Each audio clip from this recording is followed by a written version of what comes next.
शरीर जो है ये पैदा होता है, ये मिट जाता है, लेकिन जो आत्मा है, जो वास्तव में तुम हो, जिसके कारण ये शरीर है, वो तो अमर है।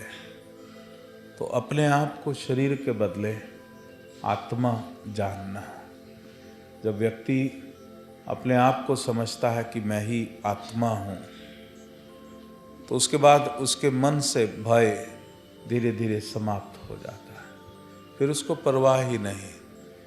मिट जांदे जिस्मता, ये शरीर मिट जाते हैं, पर आत्मा अमर है।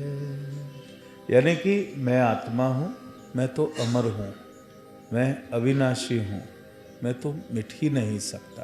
ये तो मेरी अज्ञानता है। मुझे ना कोई जला सकता है, ना कोई काट सकता है, ना ही कोई जल मुझे गला सकता है। मैं तो अमर हूँ। और फिर उसके बाद जी दे अंग संग रब है, ओनु फेर किस दा डर है। जिसके साथ अंग संग, जिसके साथ भगवान अगर है, तो फिर उसको फिर किस चीज का डरना? फिर क्यों डरते हो? फिर क्यों घबराते हो कि कष्ट आ गया? भगवान अगर तुम्हारे साथ है, और भगवान को कैसे अपने साथ रखना है, कौन सी विधि है भगवान को साथ रखने की? सिर्फ उसको याद रखना है।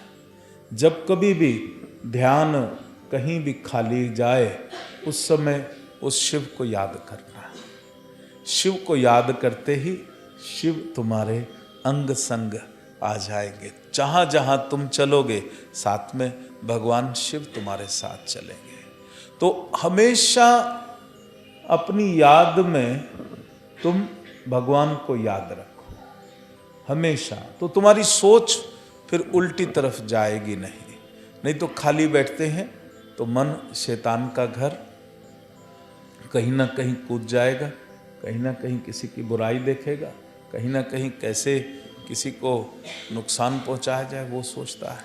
लेकिन अगर मन में हमने शिव का प्रेम अपने भीतर पैदा कर लिया और हर समय 24 घंटे हम उसी का ध्यान करते रहे, तो तुम्हारे साथ भगवान हमेशा साथ रहेंगे। और अगर तुम्हारे साथ शिव हैं, तो फिर तुम क्यों डरते हो? तुम्हारा अहित हो ही नहीं सकता।